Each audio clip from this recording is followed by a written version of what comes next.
Breaking this morning, the leader of Russia's Wagner Group, the mercenary group, says he is pulling his troops out of Bakhmut. That is that key Ukrainian city that we've been talking about. They've been trying to capture it for months.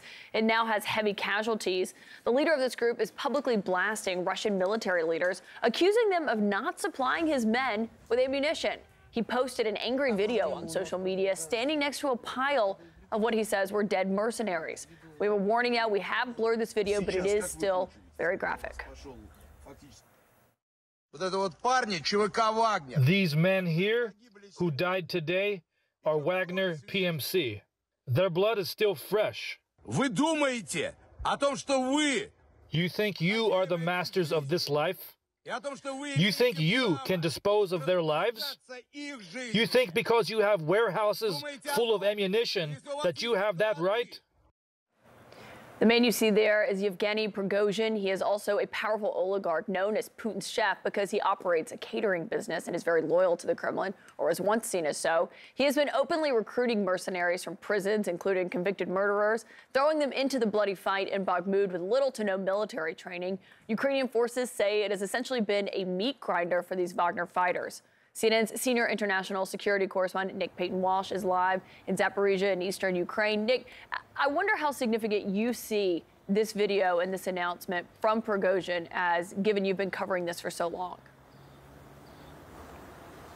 Yeah, it is remarkable to hear this kind of open statement, and it's staggering to imagine that by the middle of next week, a group which has so publicly talked about the vital nature of the fight for Bakhmut, thrown thousands of lives of convicts, often with very little training or tactical awareness, into what, as you said, is the meat grinder, is now publicly telling the Russian Ministry of Defense and essentially Vladimir Putin that they're out by the middle of next week, just after the very important date in the Russian calendar of Victory Day on May the 9th. They're saying they're sort of sticking around to be sure that isn't, quote, spoiled.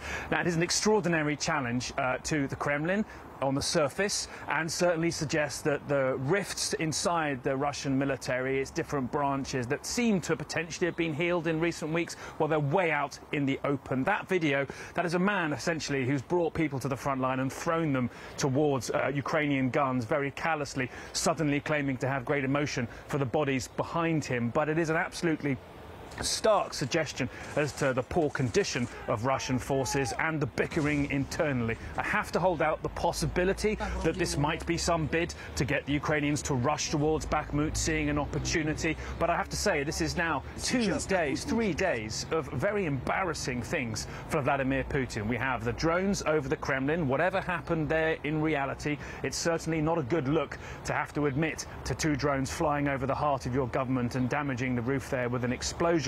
And now we have a man who's probably one of the most public figures of the Russian military, saying that they're going to give up this deeply symbolic city that they've thrown thousands. Remember, a recent US assessment suggested 10,000 people may have died for Russia fighting for this city since December alone. And now here they are saying all of that will come to nothing unless they get military shells that they believe Russia is somehow holding onto in its warehouses. It may also be they're running out of them. Caitlin? Yeah, it's such a good point you make about how Prigozhin is now acting like he cares about their lives, about their well-being, when we've seen how they've been treated. And we should note, of course, Dmitry Peskov, the Kremlin spokesperson, not commenting, not confirming this so far. We'll see what they say this morning. Nick Payton-Walsh, thank you for that report in Ukraine. Cities across Ukraine are bracing for another day of missile and drone strikes from Russia after that suspicious pre-dawn attack on the Kremlin. The sound of air raid sirens and repeated explosions sent people running for shelter in Kyiv on Thursday evening. And then there was this frightening scene in the capital.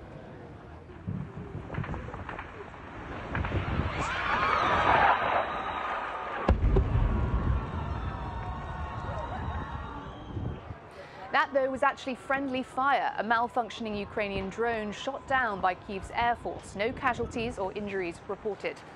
Meanwhile, Moscow now says that the US directed the drone attack on the Kremlin early Wednesday.